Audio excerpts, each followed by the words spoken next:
Assalamualaikum warahmatullahi wabarakatuh. Perkenalkan, saya Santi Yudhistira, dosen dari Fakultas Pendidikan Psikologi Universitas Negeri Jakarta. Hari ini, saya ingin menjelaskan mengenai mata kuliah yang akan saya ampu sebagai pemenuhan pengajaran pada kegiatan sertifikasi dosen tahun 2024. Pada bidang pengajaran ini, mata kuliah yang akan saya sampaikan yaitu mata kuliah Psikologi Pendidikan yang merupakan core pendidikan utama saya sebagai lulusan Magister Profesi Psikologi di bidang pendidikan. Mata kuliah ini merupakan mata kuliah wajib yang terdiri dari 4 SKS yang ditempuh di semester 3. Selain itu, mata kuliah ini juga merupakan mata kuliah prasyarat untuk menempuh mata kuliah pilihan seperti psikologi guru, psikologi sekolah, psikologi positif dalam pendidikan, serta mata kuliah prasyarat agar mahasiswa dapat mengambil peminatan di bidang pendidikan. Mata kuliah ini terdiri dari 16 pertemuan dan menggunakan metode project based learning, role play, presentasi, ceramah, dan lainnya. Pada bidang pengajaran psikologi pendidikan ini, saya menerapkan prinsip DIA atau Delivery, Interaction, dan Assessment untuk melaksanakan perkuliahan. Delivery mata kuliah ini dilakukan dengan menyampaikan berbagai materi, baik itu materi pengantar, materi lanjutan seperti teori dalam psikologi pendidikan, sejarah-sejarah, kemudian tokoh-tokoh, serta bagaimana manusia berpikir berkembang di dalam proses pembelajaran. Tidak lupa pula, saya juga menyampaikan berbagai materi menggunakan video pembelajaran, kemudian buku ajar yang relevan dengan psikologi pendidikan. Kemudian prinsip interaction yang saya sampaikan atau yang saya gunakan di dalam kelas, diantaranya menggunakan gamifikasi, walking gallery, di mana pada saat walking gallery, mahasiswa membuat sebuah pameran dan menempelkan karya-karyanya di kelas, kemudian yang lain saling mengunjungi. Kemudian disertai pula dengan diskusi kelompok, analisis jurnal. Saya juga menggunakan berbagai media seperti Mentimeter, Slido untuk melakukan interaksi seperti metode survei, Cloud, dan sebagainya. Mahasiswa juga melakukan role play di kelas, terutama setelah ujian tengah semester dilakukan, di mana mahasiswa melakukan bermain peran sebagai guru dan siswa dengan menggunakan prinsip-prinsip dalam psikologi pendidikan, seperti menggunakan teori behaviorisme, kemudian humanistik, dan sebagainya. Kemudian prinsip asesmen dilakukan di kelas psikologi pendidikan ini dengan cara memberikan berbagai evaluasi yang saya berikan dalam 2 metode. Yang pertama adalah penilaian kinerja, yang kedua adalah tes prestasi. Penilaian kinerja sendiri disertai dengan rubrik untuk masing-masing penilaian, terdiri dari penilaian untuk presentasi kelompok, kemudian role play dan simulasi kelas, dan untuk project based learning. Rubriknya sendiri dapat dilihat di RPS yang sudah dilampirkan. Kemudian untuk penilaian tes prestasi ini dapat dilakukan dengan metode paper pencil. Saya juga biasanya menggunakan metode-metode media pembelajaran seperti Quizizz, Kahoot, Microsoft Form, dan sebagainya yang memang sudah tersambungkan dengan Microsoft Teams yang menjadi modul utama untuk pembelajaran online di Universitas Negeri Jakarta. Nah, CPL dalam psikologi pendidikan ini terdiri dari 4. Yang pertama adalah sikap, yang kedua adalah pengetahuan, yang ketiga adalah keterampilan umum, dan yang keempat adalah keterampilan khusus. Pada mata kuliah psikologi pendidikan, kami menekankan pada keterampilan umum dan keterampilan khusus, di mana mahasiswa belajar mengenai materi, kemudian mengambil data langsung ke lapangan dengan mewawancara sekolah, kemudian guru dan siswa untuk melihat problem-problem apa yang ditemui sekolah dalam psikologi pendidikan. CPMK dalam mata kuliah ini yaitu menguasai konsep dasar teori psikologi untuk menggambarkan berbagai gejala psikologis serta menganalisis gejala psikologis individu, kelompok, organisasi, dan komunitas. Sub CPMK yang ada di dalam mata kuliah ini terdiri dari 6, yaitu mampu menjelaskan sejarah, teori, dan paradigma dalam dasar psikologi, mampu menjelaskan fungsi-fungsi dasar biologis manusia, kemudian mampu menjelaskan proses perkembangan individu, mampu menjelaskan gejala-gejala psikologis dalam konteks organisasi dan sosial, mampu menjelaskan gejala-gejala psikologis dalam konteks pendidikan, dan mampu mendeskripsikan konsep-konsep dasar kepribadian manusia. Dari CPL, CPMK, dan sub-CPMK ini, mahasiswa diharapkan dapat menguasai materi dalam psikologi pendidikan secara komprehensif dan sesuai dengan tuntutan lulusan S1 Psikologi. Video pembelajaran saya lampirkan setelah ini. Terima kasih. Assalamualaikum warahmatullahi wabarakatuh. Selamat pagi semuanya. Pagi. Sudah sarapan? Sudah. Hari ini kita akan mulai pertemuan keempat dari mata kuliah Psikologi Pendidikan. Seperti yang sudah kita bahas minggu lalu, bahwa hari ini kita akan membahas mengenai pemrosesan informasi. Minggu lalu kita sudah belajar tentang apa? Ada tentang perkembangan belajar, kemudian ada tentang intelektual, kemudian ada lagi tentang minat bakat. Nah, hari ini kita akan lanjut untuk belajar tentang pemrosesan informasi di dalam proses belajar. Nah, ini nanti akan digunakan ketika teman-teman berinteraksi dengan masyarakat, berinteraksi dengan siswa, bahwa ada sistem pemrosesan informasi yang harus kita lihat untuk mengetahui kenapa mereka ada yang gampang lupa, ada yang ingatannya kuat, ada juga yang mungkin ingat saat itu tapi setelah itu langsung hilang. Nah, ini akan kita bahas di sini. Dan ini merupakan bagian dari pemrosesan informasi. Nah, sebelumnya saya ingin memberikan satu pertanyaan yang nanti akan kita coba menggunakan Slido. Linknya akan saya share di Microsoft Teams, silakan dapat diakses. Nah, silakan scan barcode. Kemudian silakan dijawab pertanyaan yang sudah ada di dalamnya. Pertanyaannya adalah, apa yang pertama kali Anda pikirkan saat mendengar kata memori? Silakan dapat diberikan satu kata saja. Nah, sudah muncul ya, ingatan, kemudian kenangan, otak, penyimpanan informasi. Nah, ingatan ini paling banyak ya, sehingga dia munculnya paling besar nih katanya. Ada lagi yang lain? Lupa, betul ya teman-teman. Terima kasih banyak atas responnya. Jadi teman-teman bisa langsung melihat bahwa ketika satu kata diucapkan, memori, ini teman-teman langsung teringat dengan sesuatu yang disebut dengan ingatan. Pernah tidak ketika teman-teman ada di kerumunan, misalnya lagi jalan di busway atau di jalanan raya yang memang banyak orang, teman-teman tiba-tiba mencium sebuah parfum yang pernah berkesan ketika kecil, terus kayak mencari siapa tuh? Pernah nggak? Nah, kenapa kira-kira bisa seperti itu?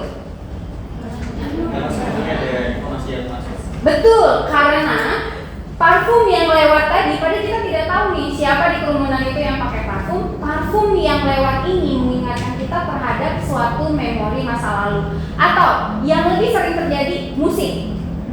Pernah nggak kalian kalau lagi sedih atau kalau lagi syahdu gitu ya, puter musik pada saat kecil dulu yang bisa membangkitkan mood. Terus pada saat muter musik langsung ingat, oh iya ini dulu lagi gelantungan di pohon gitu. Terus mama muterin musik ini suruh pulang, pernah nggak? Pernah ya? Nah, ini adalah bagian dari memori. Nah, sekarang kita coba bahas apa sih memori? Oke, kita lihat dalam informational processing ini ada beberapa definisi memori yang sering dikenal di kalangan psikologi pendidikan. Yang pertama adalah memori adalah mekanisme kerja otak, jenis pemrosesan informasi, dan prinsip-prinsip kerjanya. Jadi di dalam memori itu ada satu sistem yang bergerak mulai dari kita menerima informasi sehingga kita bisa memproduksi informasi yang baru. Kemudian, memori sebagai kemampuan umum yang memungkinkan kita untuk menafsirkan dunia persepsi dan membantu mengatur respon terhadap perubahan yang terjadi di dunia. Jadi apa yang kita terima ini akan melengkapi informasi sebelumnya sehingga ada informasi baru yang terintegrasi di dalamnya. Nah, kita lihat teori awal memori ini sangat sederhana. Bagannya, yang pertama ini adalah langsung memori yang sifatnya informasi, kemudian dia hanya punya dua jenis memori. Yang pertama adalah primary memory dan yang kedua adalah secondary memory. Nah, sayangnya yang pertama kali ngomongin tentang memori ini William James ini belum didukung dengan bukti-bukti ilmiah. Jadi si dua memori ini, primary dan secondary ini hanya berdasarkan pengamatan William James ini pada tahun 1890. Nah, teori awal yang membicarakan tentang memori berbasiskan penelitian ini dicetuskan oleh Wolff and Norman. Gitu ya bacanya. Ini disebutnya tentang model behavioral modern atau model dualistik. Nah, kalau di sini teman-teman bisa lihat, di sini kita ada proses baru, tidak hanya secondary dan primary saja. Yang pertama, masuk dulu yang disebut dengan stimulus. Stimulus ini apa? Segala sesuatu yang masuk dari panca indera kita. Bisa dalam bentuk bahasa yang didengarkan dari indera pendengaran, bisa dalam bentuk cahaya, gambar yang ditangkap oleh mata, bisa dari peraba atau penciuman. Nah tadi, memori tentang parfum itu masuknya adalah stimulus. Lewat mana? Lewat indera pencium. Kemudian masuk ke primary memory.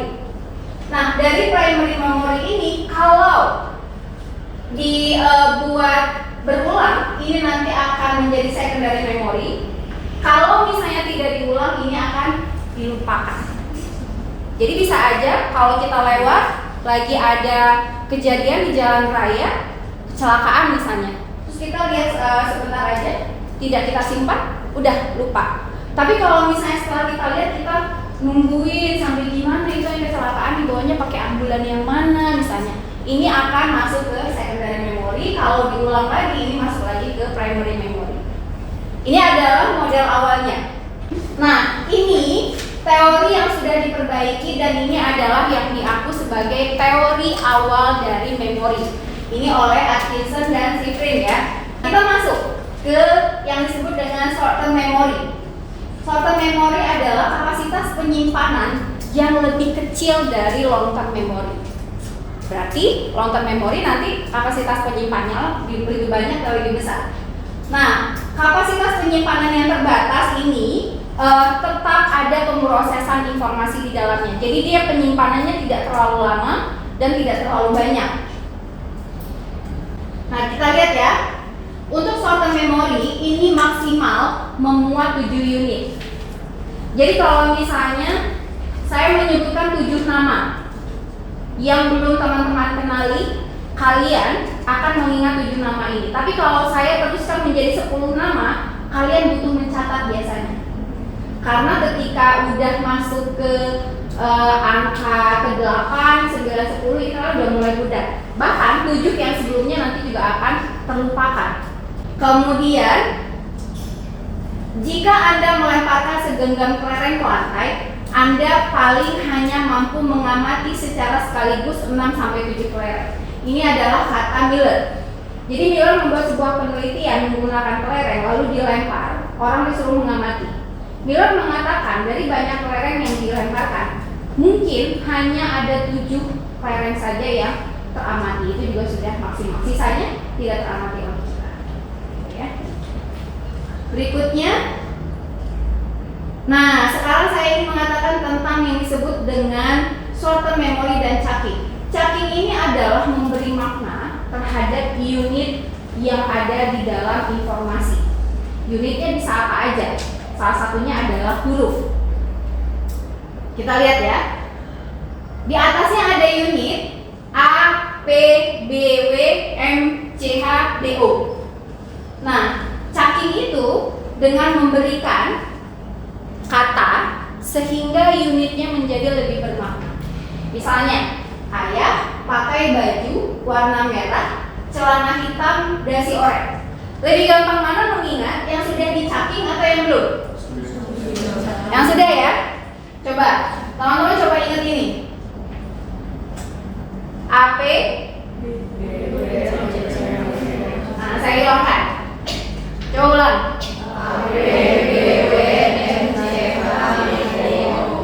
Oke. Kalau misalnya pakai cakingnya, ayah pakai baju warna merah, celana hitam, dasi oranye. Coba lagi. Ayah pakai baju warna merah, celana hitam, dasi oranye. Nah, lebih gampang mana? Sudah dicaking ya. Oke, ini disebut dengan caking. Jadi kita memberikan makna dari unit yang ada di short term memory. Nah, di short term memory ini nanti ada beberapa coding di dalamnya. Yang pertama ada coding auditory, kemudian coding visual, dan coding semantik. Kita lihat ya. Pertanyaannya, berapa jumlah jendela yang ada di rumah Anda? Untuk auditory, jawabannya kalian akan menjawab berapa jumlah jendelanya. Itu yang auditory. Jawabannya misalnya, coba Nala, berapa jumlah jendela di rumah? 6. Kemudian pada saat menjawab 6, apa yang Nala lakukan? Betul, ini adalah visual, coding visual. Kemudian berikutnya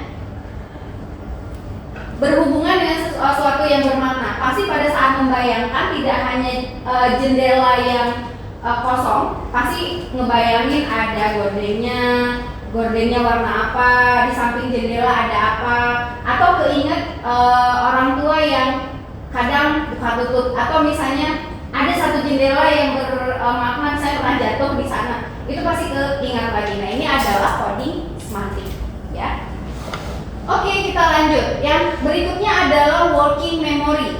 Nah, working memory ini dicetuskan pertama kali oleh Bedley sebenarnya. Kemudian dilanjutkan lagi oleh EPA. Apa sih working memory? Nah, ini kita lihat. Jadi kalau misalnya dalam model yang baru, working memory ini merupakan tahap lanjutan dari short term memory. Nah, di dalam working memory ini ada beberapa bagian lagi dan dikontrol oleh central executive. Central executive ini ada di lobus frontal dari otak kita. Oke, ya. Kemudian kita lanjut ke long term memory. Nah, pada long term memory ini disebut dengan tempat penyimpanan yang di dalamnya tidak lagi digunakan terlalu sering, tapi dia memiliki makna yang lebih mendalam. Nah, misalnya kayak gini. Oke, long term memory ini ketika kita menyimpan suatu informasi, dia bertahan jauh lebih lama. Teman-teman pernah tahu repository UNJ? Tahu. Apa yang ada di repository itu? Skripsi. Itu apa lagi? Tesis. Apa lagi? Penelitian yang dilakukan oleh mahasiswa. Apakah Anda tahu kenapa itu disebut dengan repository?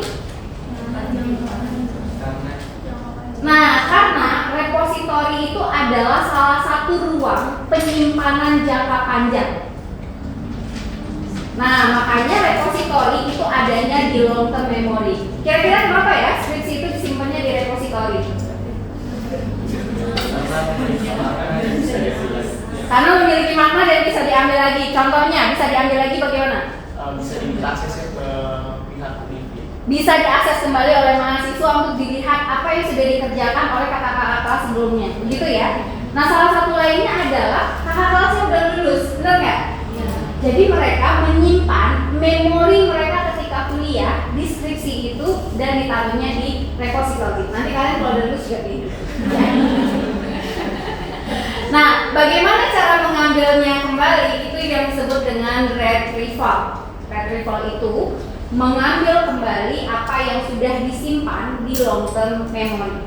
Ya. Nah, sekarang saya mau mencoba satu tes yang membutuhkan ingatan dari teman-teman semuanya. Mari kita coba. Ini satu tes psikologi. Siap ya? Saya membutuhkan Anda menyimak apa yang ada pada PPT. Kita lihat. Hafalkan kata-kata ini dalam waktu 30 detik. Siap? Siap ya? Mulai. Waktunya habis. Ada yang berani coba? Seingatnya. Ada yang mau coba? Boleh? Buat KMT, MCT, YCS, PKU. Susi? Terakhir tuh THW. THW. Ada yang benar nggak? Ada yang salah? Ada yang kurang? Ada lagi mau coba? Tila, coba Tila. KMT, MCT, YWR, YWR PKU, KQW, FHU. Betul? Ada yang salah? Kita lihat. Ada yang kelewat, ya? Kita coba lagi. Yuk, 30 detik. Kita coba sama-sama dulu. 1.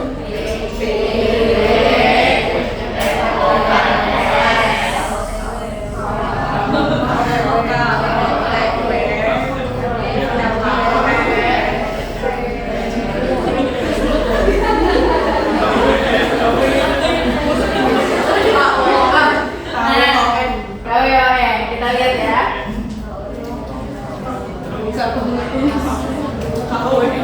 Ada yang lewat? Banyak. Pertanyaannya, apa yang terjadi dengan memori Anda? Oke, lebih gampang mana? Yang ini atau yang ini? Yang pertama atau yang kedua? Kenapa? Karena unit yang dihafalkan lebih sedikit. Betul ya? Kita coba satu yang terakhir. Waktunya lebih sedikit, hanya 15 detik.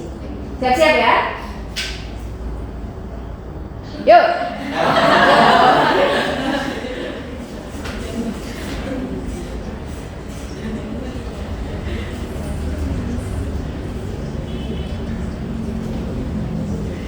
Ya, waktunya habis. Gimana? Satu-satu. RCTI, SCTP, TVRI, MNCTP, JCP, JAKTP. JAKTP. Oke, ada lagi? Yang mau coba? Belakang? Mau coba? Yuk. Satu.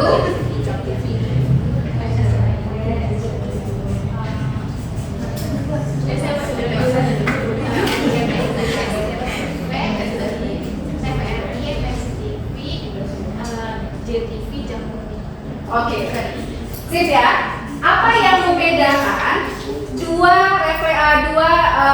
simulasi sebelumnya dengan yang terakhir?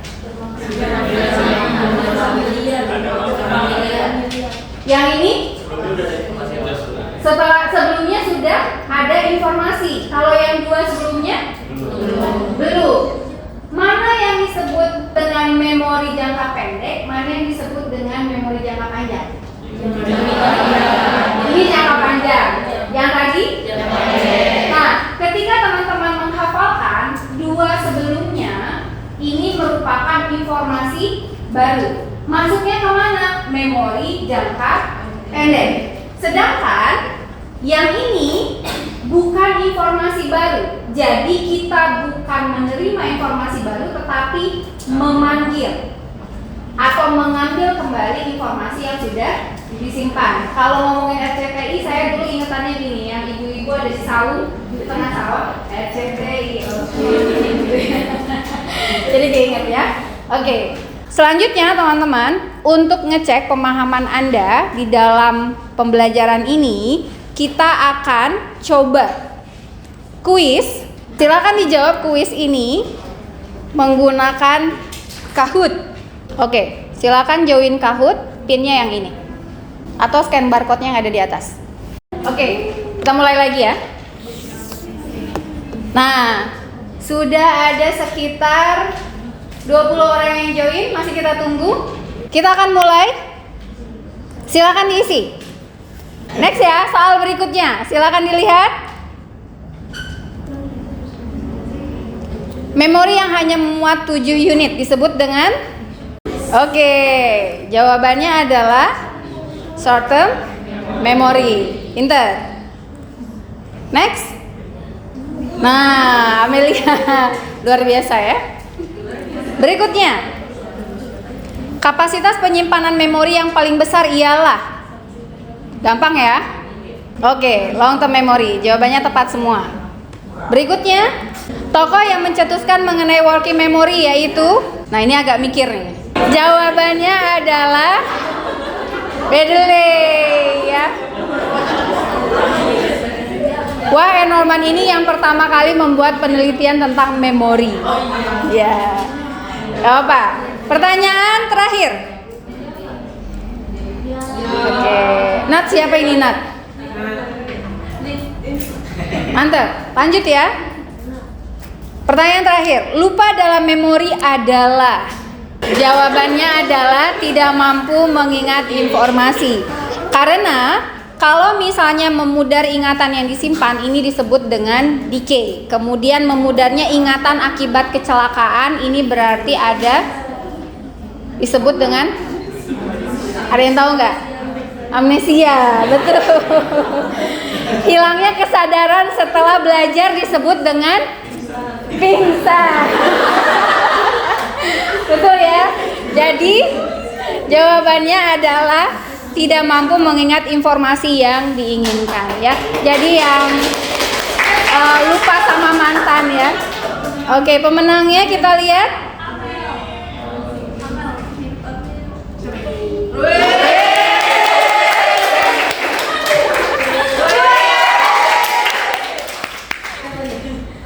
Mantap. Siapa nih?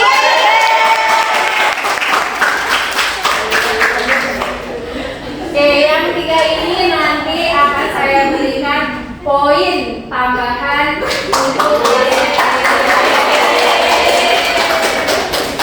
Baik teman-teman, itu saja mungkin pertemuan kita hari ini. Minggu depan saya ingin teman-teman mengumpulkan tugas tentang caki. Jadi buatlah 7 unit dalam satu kelompok. Jadi teman-teman buat 3 kelompok seperti minggu lalu.